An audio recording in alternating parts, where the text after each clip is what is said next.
প্রতিদিন ইফতারিতে আলুর চপ, বেগুনি, পেঁয়াজু খেতে খেতে বোর হয়ে যাচ্ছেন? তাহলে চলেন আজকে আপনাদেরকে ডিম আর আলু দিয়ে একটি রেসিপি শিখিয়ে দেই। কয়েকটি উপকরণে এটা আপনারা বানিয়ে নিতে পারবেন। যদি 10 মিনিট সময় থাকে তাহলে তার কোনো কথাই নেই। খুব সহজে ঝটপট এই ইফতারটা বানিয়ে প্রিয় মানুষদেরকে খাওয়াতে পারবেন। তার জন্য আপনাদের প্রথমে প্রয়োজন হবে পেঁয়াজ কুচি, তার সাথে ধনিয়া পাতা কুচি এবং কাঁচামরিচ কুচি, সাথে কিছুটা চিলি ফ্লেক্স। এখানে আর কোনো কিছু ব্যবহার করতে হবে না, সাথে একটু লবণ ব্যবহার করেছি। এখন খুব সুন্দর করে এটাকে আমি মেখে নিয়েছি। তারপর যে আলুগুলোকে সেদ্ধ করে নিয়েছিলাম ওই আলুগুলোকে এটার মধ্যে দিয়ে দিয়েছি। বলতে পারেন অনেকটা সরিষার তেল ছাড়া আলুর ভর্তার মতোই করে বানিয়ে নিয়েছি আমি। তার সাথে আমি কয়েকটা ডিম সেদ্ধ করেছিলাম, ওই ডিমগুলোকে আমি 4 টুকরো করে কেটে নিয়েছি। আর কয়েকটা ডিমকে আমি 2 টুকরো করে কেটে নিয়েছি।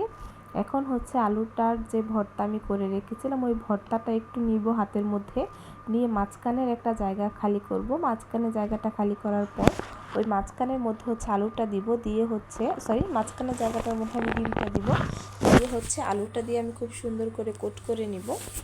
এরকমভাবে আমি সবগুলো ডিম চপ রেডি করে নিয়েছি। তার সাথে আমি একটা ব্যাটার বানিয়েছি। ব্যাটারের মধ্যে আমি ময়দা এবং পানি ব্যবহার করেছি। তেমন পাতলা অথবা তেমন ঘনও করিনি, আপনারা দেখলেই বুঝতে পারবেন। তেমন বেশি পাতলাও না, আবার তেমন বেশি ঘনও না। তো আমি এবং আমার শাশুড়ি মা ডিম আলুর চপটা বানাচ্ছিলাম। তো আমি ডিম চপটাকে প্রথমে ওই ব্যাটারের মধ্যে চুবিয়ে নিলাম, তারপর ব্রেড গামসের মধ্যে গড়িয়ে নিব। আমি এই ব্রেড গামসটা বাসায় বানিয়ে নিয়েছি টোস্ট বিস্কিট দিয়ে। আপনারা চাইলে বাজার থেকে এই ব্রেড গামসটা কিনে নিয়ে আসতে পারবেন। আমি এর আগেও একটা ডিম চপ রেসিপি শেয়ার করেছি, তবে ওইটার একটু প্রসেসিংটা অন্যভাবে দেখিয়েছি আর এটার প্রসেসিংটা একটু অন্যভাবে দেখাচ্ছি। আমি যে ময়দার মিশ্রণটা ব্যবহার করতেছি, আপনারা চাইলে এখানে ময়দার পরিবর্তে ডিমের মিশ্রণটাও ব্যবহার করতে পারবেন। তো এখন আমাকে আর কোনো কিছুই করতে হবে না। আমি এখন ডুবো তেলের মধ্যে এটাকে 10 থেকে 15 মিনিটের মতো ফ্রাই করে নিব।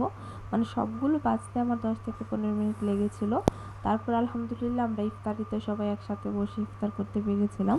এই ডিম আলুর চপটা আপনারা চাইলে বাসায় এভাবে বানিয়ে খেতে পারেন এবং আমাকে কমেন্ট বক্সে বলে যেতে পারেন। আজকের ভিডিওটা এখানে শেষ করছি। সবাই ভালো থাকবেন। আসসালামু আলাইকুম সবাইকে।